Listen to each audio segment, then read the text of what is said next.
అందరికీ నమస్కారం. పరమాత్మ స్వరూపులు, పరబ్రహ్మ స్వరూపులు పత్రిజీ గారికి నా ఆత్మ ప్రణామాలు. First time night Telugu Zoom సెషన్కి వచ్చినందువల్ల నా గురించి నేను ఇంట్రడ్యూస్ చేసుకుంటాను. నేను ఇలా ధ్యానంలోకి వచ్చాను, నా అనుభవాలేంటి, ఎందుకు వచ్చాను, ఎలా ఉన్నాను కొంచెం షేర్ చేసుకుంటాను. నేను 2005లో చాలా అనారోగ్య సమస్యలతో సర్వైకల్ స్పాండిలైటిస్, సైటు పెరుగుతూ పోవడం ఎవ్రీ మంత్, బ్లడ్ లేకపోవడం, హార్మోన్ ఇంబ్యాలెన్స్, మోకాళ్ళ నొప్పులు, థ్రోట్ ఇన్ఫెక్షన్, టాన్సిల్ ఇన్ఫెక్షను, అంటే రెసిస్టెన్స్ పవర్ కూడా లేకుండా ఉండడము. అంటే ఒక కిలోమీటర్ వెళ్ళొస్తే కనుక బయటికి నెల రోజులు దగ్గుతూ ఉండేదాన్ని. ఇంట్లో ఊదొత్తి పెడితే కూడా ఆఫ్ చేయించేసేదాన్ని, ఆ స్మెల్కి దగ్గు వచ్చేస్తుందని. ఇటువంటి పరిస్థితుల్లో నాకు సర్వైకల్ స్పాండిలైటిస్ వచ్చింది. అంటే ఉన్నాయి గాక ఇంకా తోడైంది అనమాట. కొంచెం టెన్షన్ అయితే కూడా బాడీ అంతా పెయిన్స్ వచ్చేసేవి. హాట్ కలర్ వేసుకునేదాన్ని. Doctors, medicines, physiotherapy, pain killers, నెర్విజిన్ ఇంజెక్షన్స్ అన్నీ ఒక సైడు మెడికల్గా ట్రై చేస్తున్నా, ఇంకొక వైపు గుళ్ళు గోపురాలు తిరగడం. అంటే జనరల్గా కూడా ఒక సంవత్సరంలో నవగ్రహాలకి 40 రోజులు చొప్పున 3 సార్లు తిరిగేదాన్ని. అంటే 120 రోజులు తిరిగేదాన్ని.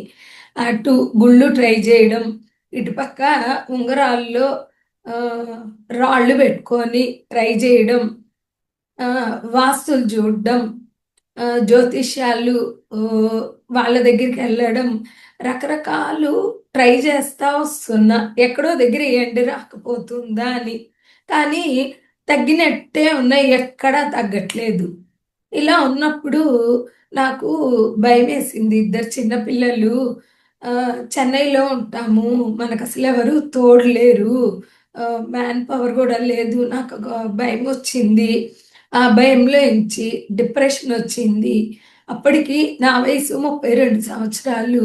ఇంత చిన్న వయసులో నేను బెడ్ రీడ్ అయిపోతున్నానే, ఇల్ హెల్త్ అయిపోతుందే. అలా డిప్రెషన్లో నుంచి నెగటివ్ థింకింగ్, అంటే ఒక టీవీ చూస్తే భయపడ్డం, న్యూస్ పేపర్ చదివితే భయపడ్డం, నెగటివ్ న్యూస్ చూస్తే ఇంకా భయం రావడం, ఇలాంటి ఒక సిచ్యువేషన్ వచ్చి నిదానంగా నాకు నిద్ర పట్టక, అంటే పూర్తిగా 3 మంత్స్ పాటు నిద్రపోలేదు. మరి నిద్రపోక నాకు ఈ ప్రాబ్లమ్స్ తోటి నన్ను చూస్తేనే పేషెంట్ అని అర్థమైపోద్ది.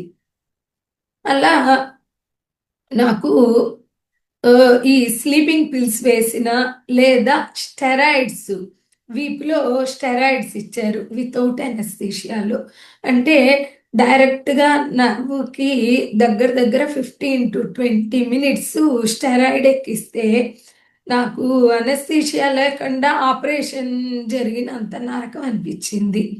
అలా రకరకాలుగా నేను ట్రావెల్ చేస్తూ పోతూ ఉన్నాను. కానీ నాకెక్కడ కూడా ఒక ఎండ్ చిక్కలేదు. స్లీపింగ్ పిల్స్ వేసుకుంటే కూడా నిద్ర రాని పరిస్థితి. ఇంకేం చేయాలి, ఆల్ డోర్స్ క్లోజ్. ఆ టైంలో నేను సాయిబాబా భక్తురాల్ని. ఆయన దగ్గర ఒక విగ్రహం ఉంది మా కబోర్డ్లో. కూర్చొని మాట్లాడడం మొదలుపెట్టా. నా లోపలే నేను మాట్లాడుతున్నా, ఏమైపోతుంది నా జీవితం, ఎక్కడికి వెళ్ళిపోతుంది, ఏం జరుగుతుందో అర్థం కావట్లేదు, నేనేం పాపకర్మలు చేయలేదే. ఇలా నాలో నేను మాట్లాడుకుంటూ లాస్ట్లో ఒకే ఒక మంచి పాజిటివ్ థాట్ ఏంటంటే, అంతా మన మంచికే, ఇదొక్కటే నమ్ముతున్నా, మిగతా నాకు అర్థం కావట్లేదు అని. ఎప్పుడైతే అంతా మన మంచికే అనే పదం నేను అనుకున్నానో, నాకు ధ్యానం స్ట్రైక్ అవుతూ ఉంది మైండ్లో. ఆల్రెడీ ఒక ఫ్రీ క్లాస్ అటెండ్ చేశాను. బట్ నేను ధ్యానం చేయలేదు. ఎందుకంటే దాని సంగతి నాకు తెలీదు. నాకు అవసరం రాలేదు.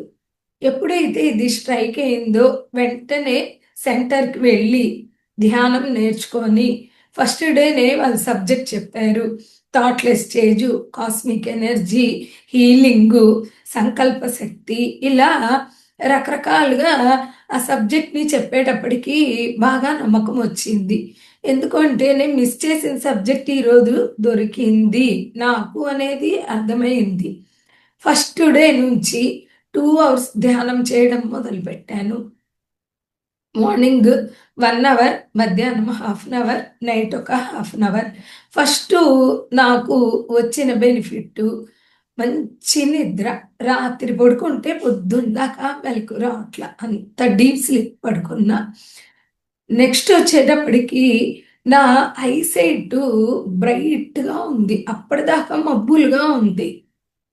కానీ ఎప్పుడైతే ధ్యానం చేస్తున్నానో ప్రపంచం వెలుగుగా కనపడుతుంది నాకు. ఇది సెకండ్. మూడోది 1 వీక్‌లోనే నాకు హెవీ పెయిన్స్ ఉన్నదానికంటే నాలుగింతలు పెయిన్స్ వచ్చేసినియి.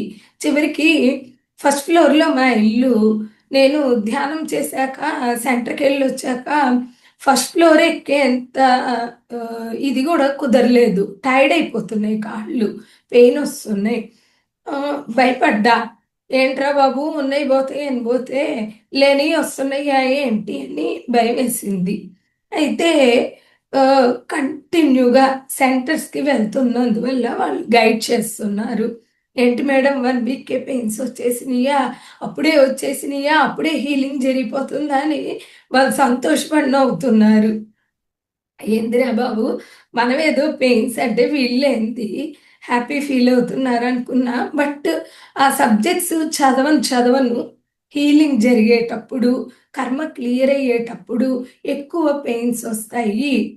కళ్ళు తెరవద్దు నొప్పులొచ్చేటప్పుడు. అలాగే పెయిన్స్ అప్పుడు బాగా రెస్ట్ తీసుకోవడం, ఫ్రూట్ జ్యూసెస్, వాటరు, మజ్జిగ ఇలా తీసుకోమనడం, రెస్ట్ తీసుకోమనడం ఇవన్నీ చేయడం వల్ల నాకు అన్నీ వాటంతట అవే 2, 3 డేస్‌లో తగ్గిపోయినియి.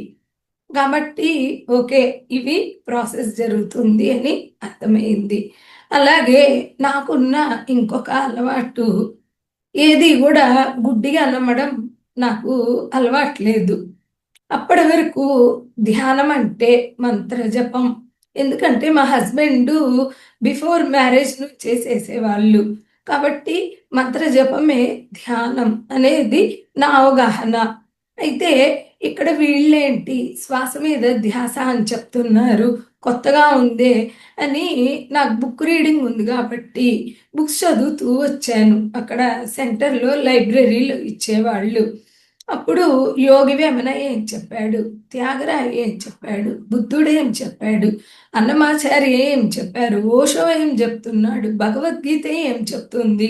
అంటే అందరూ శ్వాస గురించే చెప్పారు.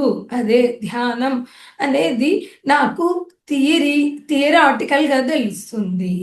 ఎట్ ఏ టైమ్ ప్రాక్టికల్‌లో గూడా నాకు రిజల్ట్స్ కనిపిస్తున్నాయి గనక ఓకే. ఇది అల్టిమేట్ మెథడు. దీన్ని లైఫ్ లాంగ్ మనం వదలకూడదు. ఎందుకు అంటే ధ్యానం చేస్తే మన జీవితం మన చేతుల్లో ఉంటది. ధ్యానం చేయకపోతే మన జీవితం మన చేతుల్లో ఉండదు.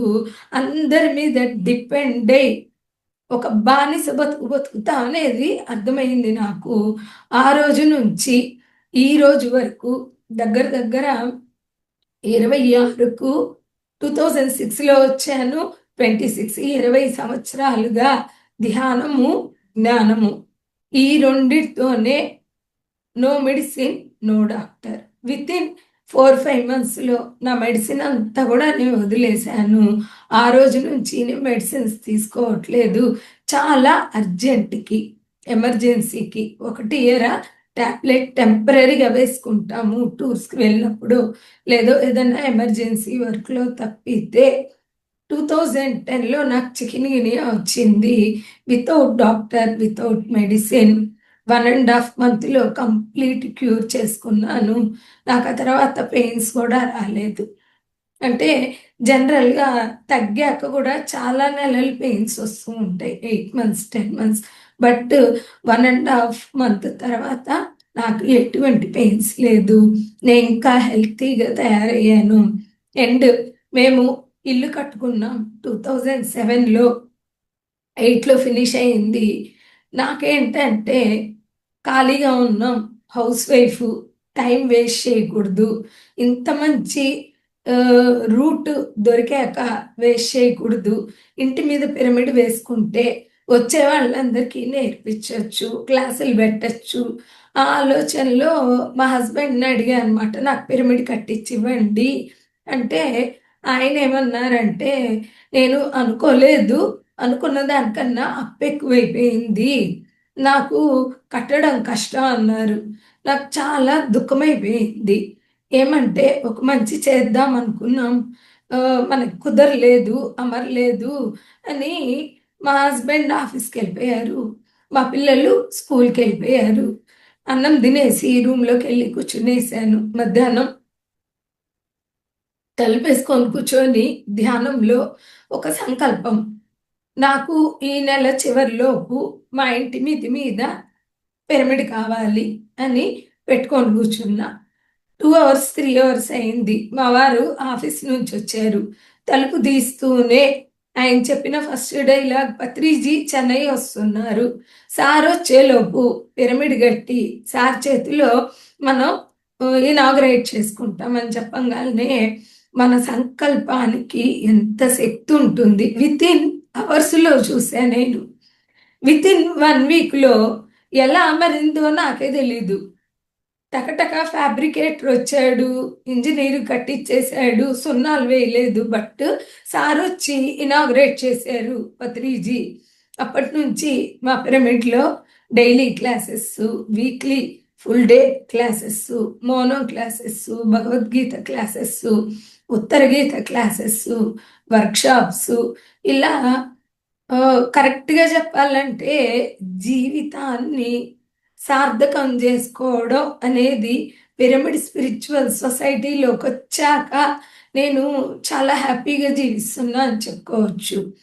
అండ్ రిలేషన్షిప్ అక్కడికి వచ్చేటప్పటికి మన లైఫ్లో చాలా వరకు కర్మబంధాలు, రుణబంధాలు ఉంటుంటాయి. ఆ కర్మబంధాల్ని కానీ రుణబంధాల్ని కానీ జ్ఞానం ఉన్న వాళ్ళే కట్ చేయగలుగుతారు. లేకపోతే తిరిగి తిరిగి కర్మచక్రంలోకి వస్తూనే ఉంటాము, వాళ్ళు మనము. ఎప్పుడైతే నాకు ధ్యానం జ్ఞానం తెలిసిందో, ఆ దారిలో వెళ్తూ ఉన్నానో, నాకు ఇంట్లోనే ఒక పరీక్ష అనుకోండి, ఇంకేదన్నా అప్డేట్ అనుకోవచ్చు. మా అబ్బాయి నేను ఎస్ అంటే ఆయన నో అంటాడు, నేను నో అంటే ఆయన ఎస్ అంటాడు. బయట ఉంటేనే ప్రాబ్లం, శత్రువులు ఇంట్లోనే ఉంటే ఎట్లా ఉంటుంది, అలా ఉంది నా పరిస్థితి. అయితే ఒకటే అవగాహన, ఏదో నేర్చుకునేది ఉంది కనుక మనం నేర్చుకోవడానికి ట్రై చేయాలి. మూర్ఖపు తల్లిదండ్రి పెంచితేనే తల ఆడిచ్చే ఈ ప్రపంచంలో మరి ధ్యానం జ్ఞానం ఇంత ఉండి కూడా మనకి ఏంటి ఇలా సిచ్యువేషను అని అంటే నేర్చుకునేది ఉంది కనుక అదేంటి అంటే యాక్సెప్టెన్స్, అన్కండిషనల్ లవ్. ఇది ఎదురు చూడకుండా నా బాధ్యత నేను చెయ్యడం, ఎలా ఉన్నారో అలా యాక్సెప్ట్ చేయడం, ఈ రెండు అన్కండిషనల్గా పెంచడం, అన్కండిషనల్ లవ్తో ఉండడం మా బాబు దగ్గర స్టార్ట్ చేశాను నేను.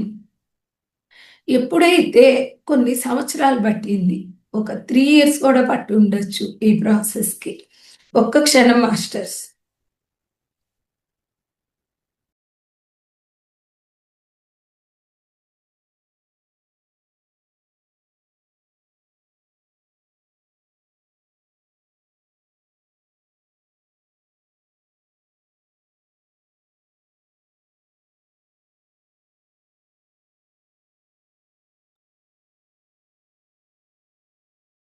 Yes friends, excuse me, thank you. ఎప్పుడైతే మనస్ఫూర్తిగా నేను ఈ ప్రాసెస్ చేయడం స్టార్ట్ చేశాను. మా బాబు నాతో ప్రేమగా ఉండడం, మమ్మల్ని చక్కగా అర్థం చేసుకోవడం, మెచ్యూరిటీగా ఉండడం, ఇవన్నీ జరుగుతూ వచ్చాయి. అయితే తను అమృత కాలేజీలో చదువుకునేవాడు కోయంబత్తూర్లో. ఎలా ఉండేదంటే ఫస్ట్‌లో మా పరిస్థితి, డబ్బు కావాలంటే వాళ్ళ నాన్నకి ఫోన్ చేసేవాడు. ఆరోగ్యం బాలేకపోతే నాకు ఫోన్ చేసేవాడు. అటువంటి సిట్యుయేషన్ నుండి ఎంతో మాతో ప్రేమగా తను కూడా అన్‌కండిషనల్‌గా ఉండే స్టేజికి వచ్చింది. ఇది ఒక లెసన్. అంటే సొసైటీలో గాని, స్పిరిచువల్ సొసైటీలో గాని, కుటుంబంలో కానీ అన్‌కండిషనల్‌గా ఎలా ఉండాలి? ఎలా వర్క్ చెయ్యాలి? ఇవి నేను చాలా నేర్చుకున్నాను.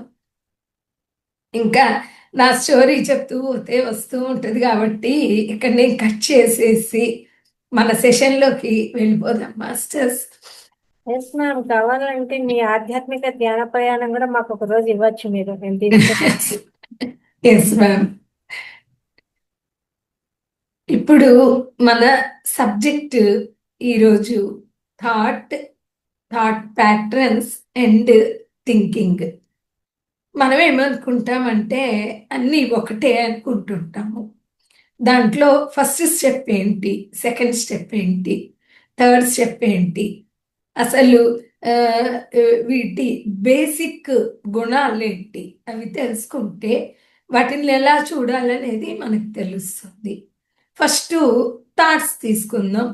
అంటే సైంటిఫిక్‌గా ఒక మనిషికి 60,000 నుంచి 70,000 థాట్స్ వస్తాయి ఒక రోజుకి.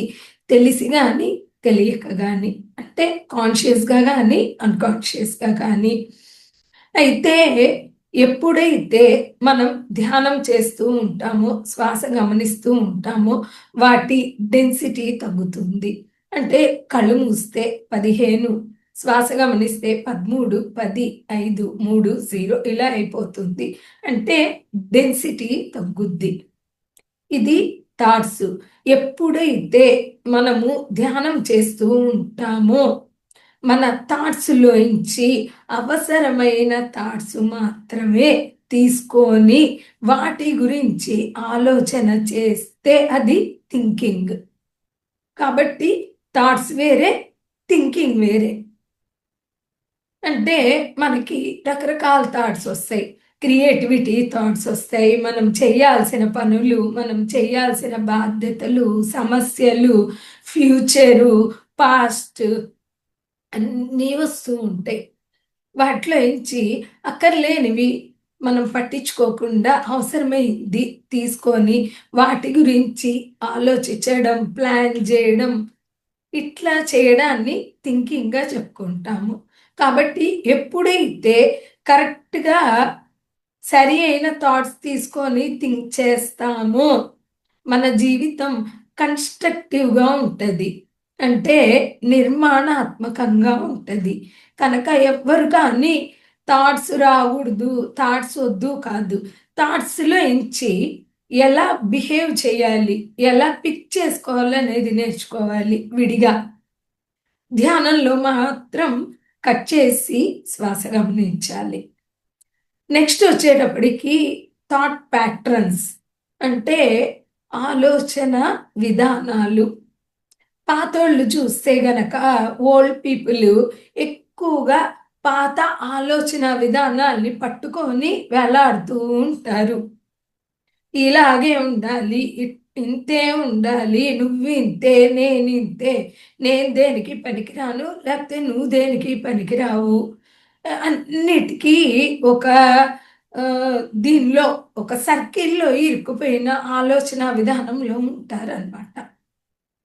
వాటికి స్టాంప్ వేసేసి, ఆ అభిప్రాయాలకి స్టాండర్డ్ చేసేసి, వాళ్ళే కంక్లూషన్ ఇచ్చుకొని అంటే ఉదాహరణకి వాళ్ళు అని చెప్పాం మనం కూడా అనమాట.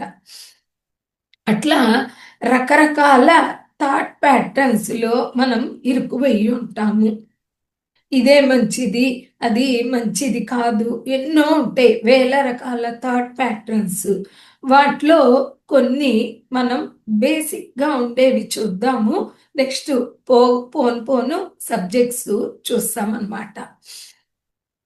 అట్లాగే మనలో రకరకాల మనసులు ఉంటాయి.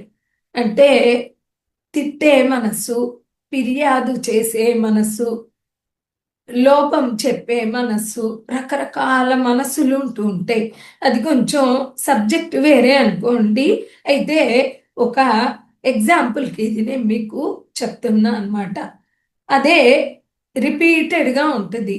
అంటే ఇతరుల్ని విమర్శిస్తూ ఉండడం, లేకపోతే ఇతరులు ఏది చేసినా తిడతా ఉండడం, లేకపోతే ఏదో ఒక ఫిర్యాదు చేయడం, అవన్నీ ఆ థాట్ ప్యాటర్న్స్ తిరిగి తిరిగి అట్లే ఉంటుంటాయి అన్నమాట. ఆ మనసులో నుంచి వచ్చినవి ఇవి. అందుకని ఈ మనస్సు అనేది చెప్పి ప్యాటర్న్స్కి వచ్చాను. కనుక ఇవన్నీ మనం గమనించుకుంటూ ఉండాలంటే ధ్యానం చేస్తూ చేస్తూ ఉంటే ఇవన్నీ మన నోటీస్కి వస్తూ ఉంటాయి. నెక్స్ట్ వచ్చేటప్పటికి భగవద్గీతలో ఒకటి చెప్తాడు, యద్భావం తద్భవతి. అంటే థాట్స్ చెప్పట్లేదు, థింకింగ్ చెప్పట్లేదు. ఏదైతే మనము స్టాండర్డ్గా స్టాంప్ వేసామో, ఒప్పుకున్నామో అదే భావంగా తయారవుతుంది. ఏదైతే భావం ఉందో అదే భవంగా వస్తుంది. కనుక ఎవ్వరు కూడా థాట్స్ని చూసి భయపడడం కానీ బెదరడం కానీ చేయక్కర్లేదు. రిపీటెడ్గా వస్తూ ఉంటే వాటిని మనం యాక్సెప్ట్ చేస్తుంటే అవి భావంగా తయారవుతాయి. కనుక యద్భావం తద్భవతి అని చెప్పాడు. ఎత్ ఆలోచన తద్భవతి అని చెప్పలేదు. కనుక ఇక్కడ ఆ సూక్ష్మంగా ఉండే తేడాలు మనం తెలుసుకోవాలి. అండ్ మనకి అష్టావక్ర మహర్షి చెప్పింది, ముక్తో ముక్తాభిమాని ముక్తోభి బద్ధో బద్ధాభిమాన్యభి కిం వదంతి సత్యేహం యామతి సాగతిర్భవేత్. ముక్తిని కోరుకునేవాడికి ముక్తి లభిస్తుంది, బంధాన్ని కోరుకునేవాడికి బంధం లభిస్తుంది. యామతి సాగతిర్భవేత్. మన బుద్ధి మన మతి ఎట్లుంటే మన గతి ఎట్లుంది అని చెప్పాడు. కనుక ఆ ఏదైతే భావం ఉందో ఆ మతిలో ఉందో అవి కరెక్ట్గా పెట్టుకోగలిగితే మన భావం రియాలిటీ కరెక్ట్గా ఉంటుంది. దీన్నే you can make your own reality అని చెప్పారు. ఎప్పుడైతే మన భావం అంటే ఎలక్ట్రోమాగ్నెటిక్ పవర్, మన థాట్స్కి ఎలక్ట్రోమాగ్నెటిక్ పవర్ ఉంటుంది. వాటికి ఎప్పుడైతే శక్తిని ఇస్తామో అవి మన వాస్తవంలోకి వస్తూ ఉంటాయి. గనక ఆ విషయాలకి శక్తిని ఇచ్చేది మనమే. కనుక శక్తిని ఎంతవరకు ఇవ్వాలి, వేటికి ఇవ్వాలి, ఎందుకు ఇవ్వాలి, అలా చూసినప్పుడు మనం కరెక్ట్గా వస్తామన్నమాట. కంక్లూషన్కి కరెక్ట్గా వస్తాము. ఇది దీనికి సంబంధించిన బుక్ చూస్తే గనక రోండా బైర్న్ ద సీక్రెట్ బుక్ ఉంటుంది, అది చదువుదాం. దానిలో ద లా ఆఫ్ అట్రాక్షన్ అంటే మనం ఎలా ఆకర్షిస్తాము విషయాల్ని మన థాట్స్ తోటి అనేది వస్తుంది అన్నమాట. నెక్స్ట్ మనం చూస్తే గనక సైకో సొమాటిజం గురించి కూడా తెలుసుకుంటాం. అదే రకంగా ఇక్కడ మనం సంకల్ప శక్తి కూడా ఒక్కసారి టచ్ చేసి సైకోసోమాటిజం వెళ్ళిపోదాం. ఇక్కడ సంకల్ప శక్తి అంటే ఏంటంటే ధ్యానం చేస్తూ చేస్తూ ఉంటాం, మనకి శక్తి వస్తుంది. ఆ శక్తిని ఎలా వాడుకోవాలి, అసలు సంకల్పం అంటే ఏంటి, అది ఇక్కడ తెలుసుకుంటాం. మనకి తీవ్రంగా వాంఛించినది అంటే నాకు నిజంగా కావాలి అని కోరింది, త్రికరణ శుద్ధిగా నమ్మింది అంటే మనస వాచ కర్మణ త్రికరణ శుద్ధిగా అది జరుగుద్ది అని నమ్మడం. మూడోది నిశితంగా యోచన చేసినది. అంటే ఇది నాకు కావాలా వద్దా, ఫస్ట్ దాని గురించి మనం ఆలోచన చేయాలి. నాకు ఒక ఆడి కార్ కావాలని ఉంది, మరి ఆడి కార్ వచ్చింది, దాన్ని మోయగలుగుతామా ఆడి కార్ని? దాని రిపేర్ వస్తేనే మనకి హార్ట్ అటాక్ వస్తుంది. అంటే ఐరావతం కావాలి అని అడిగేటప్పుడు ఐరావతాన్ని మనం భరించగలమా, పోషించగలమా? అంటే నిశితంగా యోచించాలి ఒక సంకల్పం అనుకునే ముందు. యోచించినది, లాస్ట్గా ప్రయత్నం చేసినది. ఇవన్నీ మనం డిసైడ్ అయ్యాక, నమ్మాక, ప్రయత్నం చేస్తేనే ఒక సంకల్పం నెరవేరుద్ది. కనుక సంకల్పానికి ఒక డెఫినేషన్ సైబిల్లిక్ మాతామహి అని చెప్తారు. తీవ్రంగా వాంఛించినది, త్రికరణ శుద్ధిగా నమ్మినది, నిశితంగా యోచన చేసినది, ప్రయత్నం చేసింది, ఖచ్చితంగా అయ్యే తీరుతుంది అని ఇది చెప్తుంది అన్నమాట మనకి. కనుక సంకల్పం అంటే తెలుసుకోవాలి. నెక్స్ట్ మన వికల్పాలు సంకల్పంలో ఒక పాలకుండలో ఒక చుక్క విషమేస్తే విరిగిపోతాయి, పాడైపోతాయి, విషమైపోతాయి. అలా మన వికల్పాలు మన సంకల్పాన్ని పాడు చేయకుండా చూసుకోవాలి మనము. కనుక ఆ సంకల్ప శక్తి స్ట్రాంగ్గా చేసుకోవాలంటే బాగా ధ్యానం చెయ్యాలి. ఇది సంకల్ప శక్తి. నెక్స్ట్ వచ్చేటప్పటికి సైకోసోమాటిజం మన సబ్జెక్టు ఈరోజు. సైకో అంటే మైండ్లో స్టార్ట్ అవుతుంది, సొమాటా అంటే మన బాడీకి వస్తుంది. ఇది సైకోసోమాటిజం. అంటే ఒక విషయం శరీరంలో రోగంగా రావాలంటే అది ఫస్ట్ మనసులో స్టార్ట్ అవుతుంది. అది ఈ సబ్జెక్టు. ఇక్కడ మనం ఒక ఉదాహరణ తెలుసుకుంటే అర్థమవుతుంది. ఎప్పుడైనా మనం చెప్తూ ఉంటాం, వాళ్ళకి కడుపు మంట అని చెప్తాము, నన్ను చూసి కడుపు మంట అంటాం. మరి ఆ జలసీతోనే కడుపు మంట అని చెప్తాం.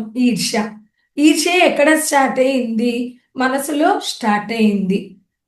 మనసులో స్టార్ట్ అయింది కనుక దాని యొక్క ప్రభావం బాడీ మీద ఎక్కడ ఉంది?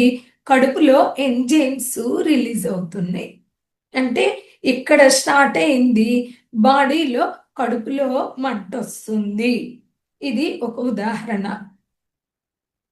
అలాగే ఇంకొక ఉదాహరణ, ఎవరైనా మనల్ని చంపడానికి వచ్చారు అనుకోండి, కూల్గా ఉంటామా? కాదు కదా, భయపడతాం. భయపడితే ఎక్కడ భయపడతాం? మనసులో, మైండ్లో భయపడతాం. మరి చెమట్లు ఎక్కడ కారుతాయి? శరీరంలో కారుతాయి. అంటే ఏదైనా సరే మనసులో స్టార్ట్ అవుతుంది, శరీరం మీద చూపిస్తుంది ప్రభావం. ఇది సైకోసోమాటిజం. అందుకే పత్రిజీ ఏం చెప్పారంటే ఈ సబ్జెక్ట్ గురించి, ఎప్పుడు నీడకి ట్రీట్మెంట్ చేయకూడదు అని చెప్తారు ఆయన. అంటే మన నీడ మన శరీరం లాంటిది, శరీరానికి ట్రీట్మెంట్ వద్దు. అంటే నీడకి ట్రీట్మెంట్ వద్దు, మనసుకి ట్రీట్మెంట్ కావాలి అని చెప్తారు. కనుక ట్రీట్మెంట్ చేయాల్సింది మనసుకి, మైండ్కి. ఇదే సైకోసోమాటిజం. ఈ బుక్ చూస్తే కనుక you can heal your health, you can heal your life. ఇది లూయిస్ ఎల్హే.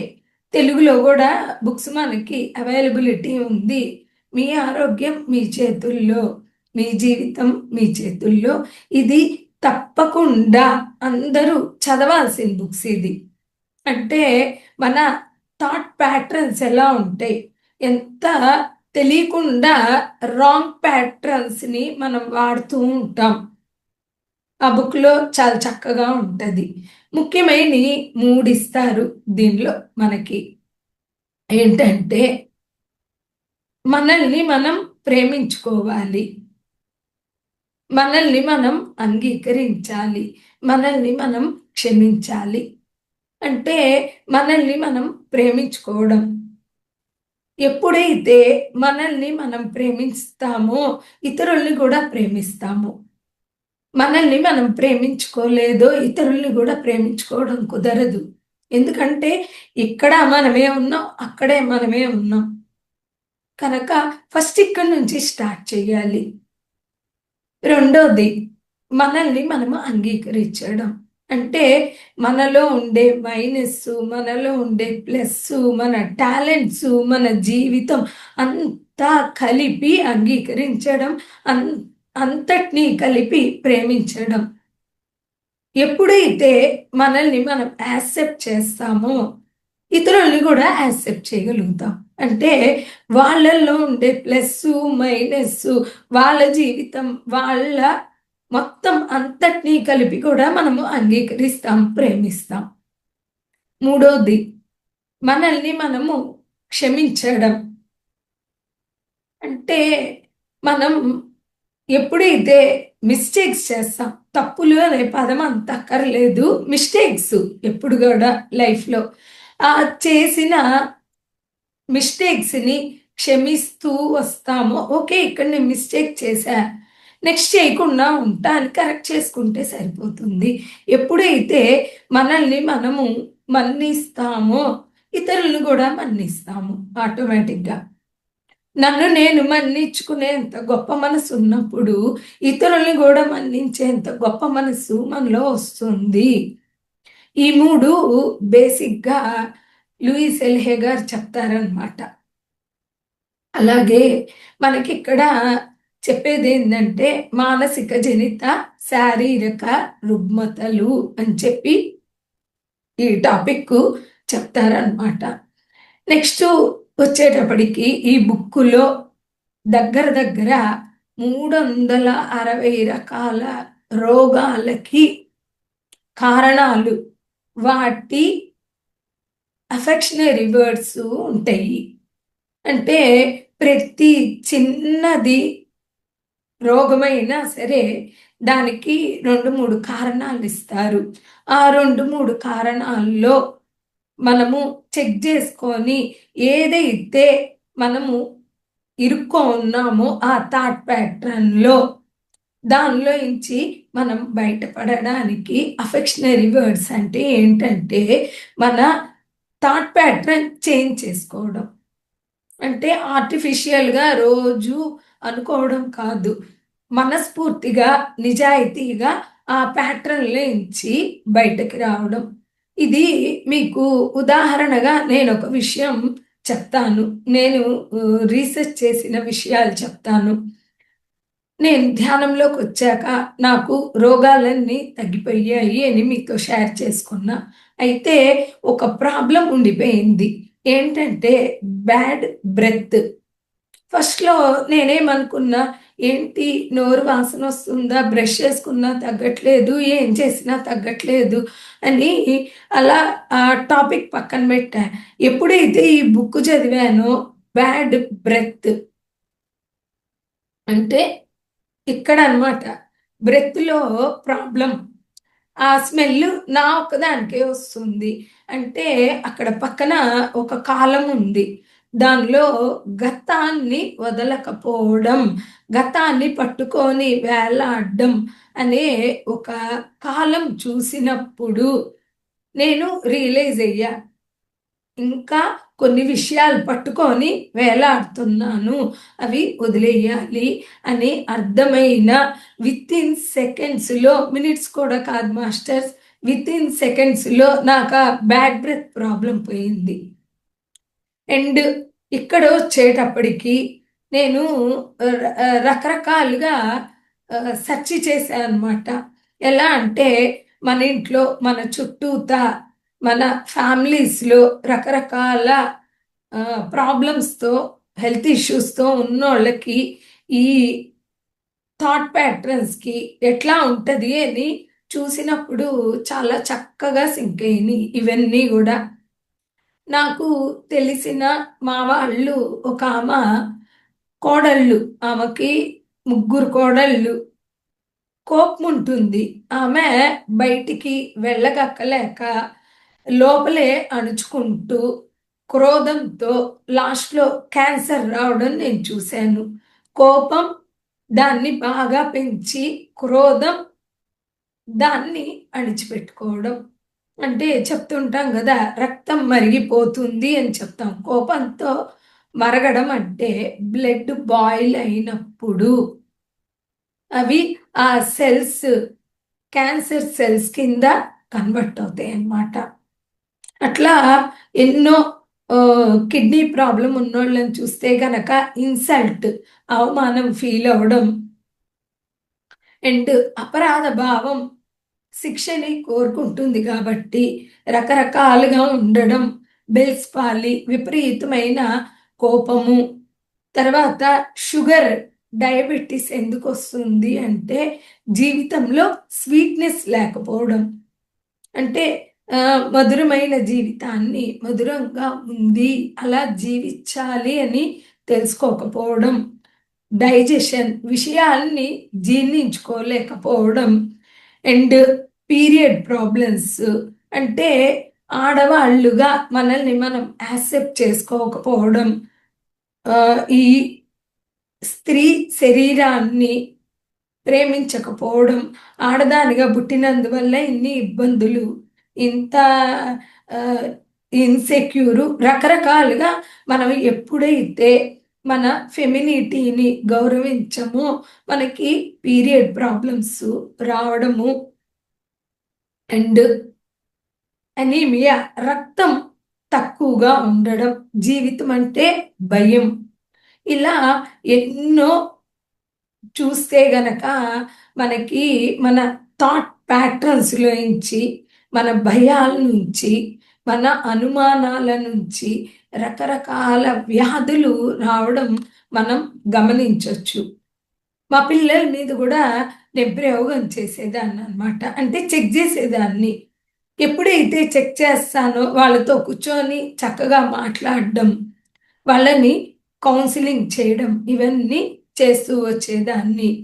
జ్వరం మాటి మాటికి వస్తుంది అంటే మన కోపంలోంచి జ్వరం రావడం, ఎక్కిళ్ళు మాటి మాటికి వస్తున్నాయి అంటే జీవితంలో పరిగెత్తి పరిగెత్తి అన్నీ అనుభవించేయాలి, అన్నీ తినేయాలి అనుకోవడం, బాధ్యతలు మోస్తున్నాను, నా నెత్తినేస్తున్నారు అనుకుంటే సర్వైకల్ స్పాండిలైటిస్, వెరికోసిల్ వెయిన్స్ ఇవన్నీ రావడం అండ్ రకరకాలుగా హార్ట్ సెన్సిటివిటీగా ఉండడం, అంటే ఎగ్జైట్ భరించలేకపోవడం, ఇట్లా మనం రకరకాల విషయాల్లో ప్యాటర్న్స్లో ఇరుక్కొని వ్యాధిగా తెచ్చుకోవడం. ఇది 90% రోగాలకి కారణం సైకోసోమాటిజం.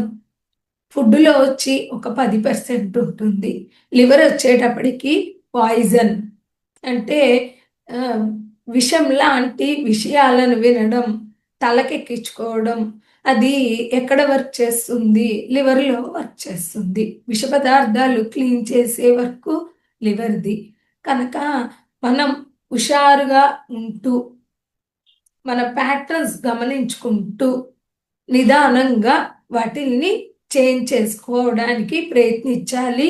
దీంట్లో ముఖ్యంగా మనకి ఉపయోగపడేది ఏంటి అంటే బుక్ రీడింగ్.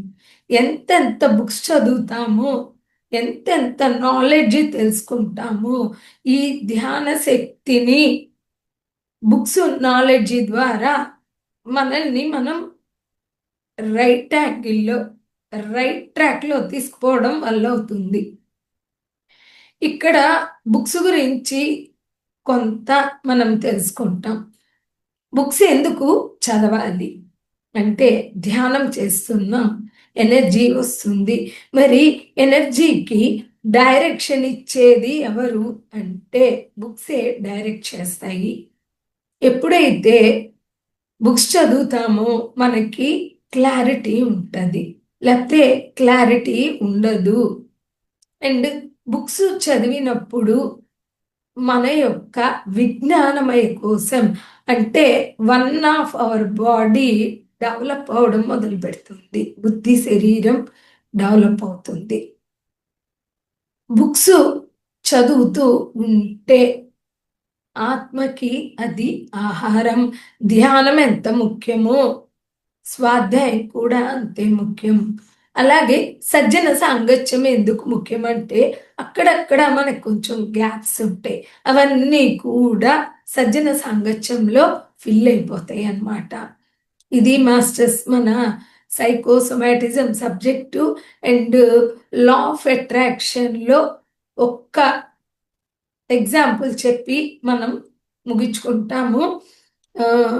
ఇక్కడ దిష్టి ఏం చెప్తాము అంటే కోట్లాది వ్యక్తుల ఆలోచనలు, ఆలోచన విధానాలు మొత్తం ఈ కాస్మోస్ ఈథర్లో ఉంటాయి. ఎవరైతే దిష్టి ఉంది అని నమ్ముతారో వాళ్ళు ఆ దిష్టి అనే వాటిని అట్రాక్ట్ చేస్తున్నారు. అంటే ఎవరు అట్రాక్ట్ చేస్తున్నారు? మనం నమ్ముతున్నాం గనక, మనం వాటిని అట్రాక్ట్ చేస్తున్నాం కనుక అవి అప్లికబుల్ అనమాట.